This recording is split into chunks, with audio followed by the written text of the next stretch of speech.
Hi friends, welcome to Remaccha YouTube channel. Champion trophy final మ్యాచ్లో మా team India playing లెవెన్లో వచ్చేసరికి ఒక మార్పు చోటు చేసుకునే అవకాశం అయితే కనిపిస్తుంది.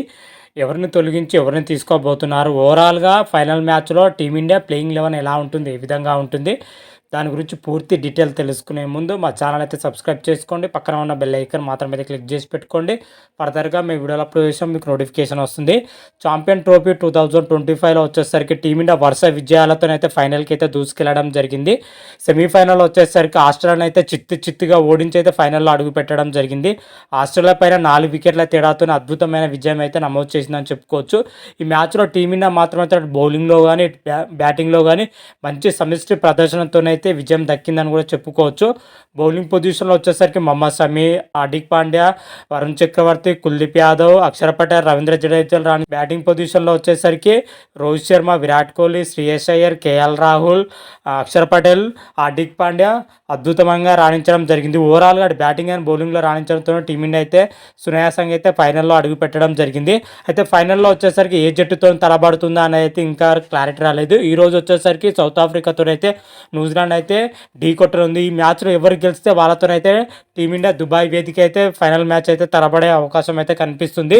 మరి ఫైనల్ మ్యాచ్లో వచ్చేసరికి టీమిండియా యొక్క ప్లేయింగ్ లెవెన్ ఎలా ఉంటుంది, ఏ విధంగా ఉంటుంది, ఏదైనా మార్పులు చేసే అవకాశం ఉన్నాయా లేవా అని అయితే క్లియర్ కట్ అయితే తెలుసుకుందాం. ఓవరాల్ ప్లేయింగ్ లెవెన్లో చూసుకుంటే ఎటువంటి మార్పులు అయితే చేయకపోవచ్చు. ఒక మార్పు చేయాలనుకుంటే చేస్తుంది, లేకపోతే మాత్రమైతే మ్యాక్సిమం అయితే చేయకపోవచ్చు. ఎందుకంటే గత 3 మ్యాచ్ల నుంచి కుల్దీప్ యాదవ్ మాత్రమైతే అనుకున్నంత స్థాయిలో రాణించలేకపోతున్నాడు. బౌలింగ్లో వికెట్లు తీయడంలో సక్సెస్ కాలేకపోతున్నాడు కుల్దీప్ యాదవ్ మాత్రమైతే. కాకపోతే అక్యురేట్గా అయితే బౌలింగ్ వేయడం జరుగుతుంది. వికెట్లు తీయడంలో సక్సెస్ అయితే నెక్స్ట్ లెవెల్లో ఉంటుంది టీమిండియా బౌలింగ్ లైనప్ మాత్రమైతే. ఒకవేళ మార్పు చేయాలనుకుంటే టీమిండియా మేనేజ్మెంట్ మాత్రమైతే కుల్దీప్ యాదవ్ని పక్కన పెట్టి అతని ప్లేస్లో హర్షిత్ రాణాను తీసుకునే అవకాశం అయితే కనిపిస్తుంది. ఇది 99% చేయకపోవచ్చు. ఒకవేళ చేయాలని ఉద్దేశం ఉంటే చేసే అవకాశం అయితే కనిపిస్తుంది. ఓవరాల్గా టీమిండియా ప్లేయింగ్ లెవెన్లో విషయానికి వచ్చినట్లయితే ఓపెనింగ్ పొజిషన్లో యథావిధిగా రోహిత్ శర్మతో పాటు శుభ్మన్ గిల్ ఓపెనింగ్ పొజిషన్లో అయితే బరిలో దిగనున్నారు. 1 డౌన్గా విరాట్ కోహ్లీ, శ్రేయస్ అయ్యర్, కేఎల్ రాహుల్, హార్దిక్ పాండ్యా, అక్షర్ పటేల్, రవీంద్ర జడేజా, కుల్దీప్ యాదవ్, మొహమ్మద్ షమి, వరుణ్ చక్రవర్తితో కూడిన ప్లేయింగ్ లెవెన్ అయితే ఉండబోతుంది. ఓవరాల్గా టీమిండియా ప్లేయింగ్ లెవెన్లో చూసుకుంటే అటు బ్యాటింగ్లో కానీ ఇటు బౌలింగ్లో కానీ టీమిండియా మాత్రమైతే చాలా అంటే చాలా బలంగా కనిపిస్తుందని చెప్పుకోవచ్చు. బ్యాటింగ్ పొజిషన్లో చూసుకుంటే రోహిత్ శర్మ, శుభ్మన్ గిల్, విరాట్ కోహ్లీ, శ్రేయస్ అయ్యర్, కేఎల్ రాహుల్, హార్దిక్ పాండ్యా, అక్షర్ పటేల్, రవీంద్ర జడేజాలు భీకరమైన ఫామ్లో ఉండడం జరిగింది. అదేవిధంగా బౌలింగ్ పొజిషన్లో చూసుకుంటే అక్షర్ పటేల్, హార్దిక్ పాండ్యా, రవీంద్ర జడేజా, మొహమ్మద్ షమి, కుల్దీప్ యాదవ్, వరుణ్ చక్రవర్తి ఎవ్రీథింగ్ అందరు ప్లేయర్లు మాత్రమైతే వాళ్ళ పొజిషన్లో మాత్రమైతే నెక్స్ట్ లెవెల్లో అయితే ఉండడం జరిగింది. ముఖ్యంగా బ్యాటింగ్లో వచ్చేసరికి రోహిత్ శర్మ మాత్రమైతే చాలా ఆరంభంలోనే దాటి ఆడడం ప్రయత్నం చేస్తున్నాడు. అది టీమిండియాకి అయితే చాలా అంటే చాలా అడ్వాంటేజ్ అయితే మారుతుంది. మరోసారి ఫైనల్ మ్యాచ్లో రోహిత్ శర్మ రెచ్చిపోతే తిరుగుండదు. కాకపోతే గత 2 మ్యాచ్ల నుంచి శుభ్మన్ గిల్ మాత్రమైతే విఫలం అవుతున్నాడు. ఖచ్చితంగా ఫైనల్ మ్యాచ్లో శుభ్మన్ గిల్ మాత్రమైతే భారీ ఇన్నింగ్స్ ఆడే అవకాశం అయితే కనిపిస్తుంది. అదేవిధంగా విరాట్ కోహ్లీ మాత్రమైతే వరుస మ్యాచ్ల్లోనే సూపర్గా రాణిస్తున్నాడు. రీసెంట్గా ఆస్ట్రేలియాతో జరిగిన మ్యాచ్లో 84 పరుగులతో రాణించడం జరిగింది. అదేవిధంగా శ్రేయస్ అయ్యర్ ప్రతి మ్యాచ్లో 40 పైగా స్కోర్ అయితే చేస్తున్న మిడిల్ ఆర్డర్ పొజిషన్లో శ్రేయస్ అయ్యర్ కానీ, కేఎల్ రాహుల్ కానీ, హార్దిక్ పాండ్యా కానీ, అక్షర్ పటేల్ కానీ కీ రోల్ పోషిస్తారని చెప్పుకోవచ్చు. వీళ్ళు మిడిల్ ఆర్డర్ పొజిషన్ స్ట్రాంగ్గా ఉండడంతోనే టీమిండియా అయితే మిడిల్ ఆర్డర్ పొజిషన్ చాలా అంటే చాలా స్ట్రాంగ్ ఉంది.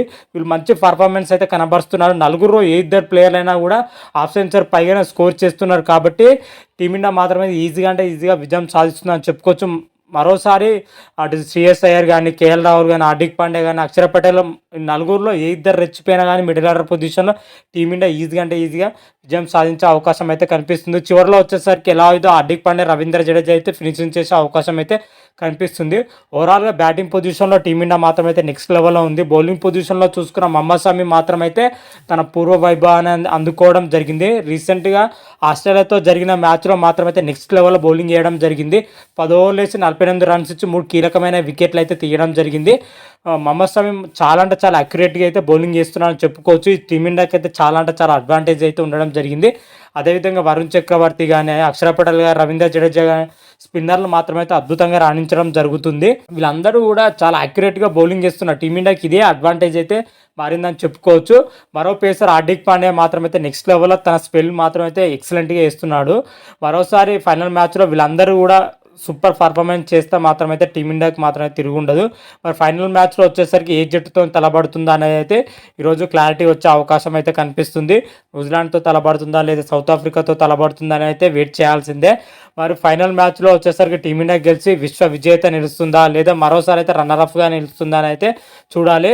మ్యాక్సిమం టీమిండియా ప్రజెంట్ ప్రదర్శన బట్టి చూస్తే ఛాంపియన్‌గా నిలిచే అవకాశాలు అయితే ఎక్కువ అంటే ఎక్కువ కనిపిస్తున్నాయి. మరి చూద్దాం టీమిండియా ఛాంపియన్‌గా నిలవాలని అయితే మనం అయితే కోరుకుందాం. మరి ఫైనల్‌లో టీమిండియా ఏ జట్టుతో తలపడుతుందో అయితే నెక్స్ట్ వీడియోలో క్లియర్ కట్‌గా అయితే తెలుసుకుందాం. అంతవరకు మీకు ఈ వీడియో గాని నచ్చినట్టయితే లైక్ చేయండి, షేర్ చేయండి. మరిన్ని వీడియోల కోసం అయితే మా ఛానల్ అయితే సబ్స్క్రైబ్ చేసుకోండి. పక్కన ఉన్న బెల్ ఐకాన్ మాత్రం అయితే క్లిక్ చేసి పెట్టుకోండి. ఫర్దర్‌గా మీ వీడియోలు అప్లోడ్ చేస్తే మీకు నోటిఫికేషన్ వస్తుంది. హర హర మహాదేవ్ శంభో శంకర. Thank you.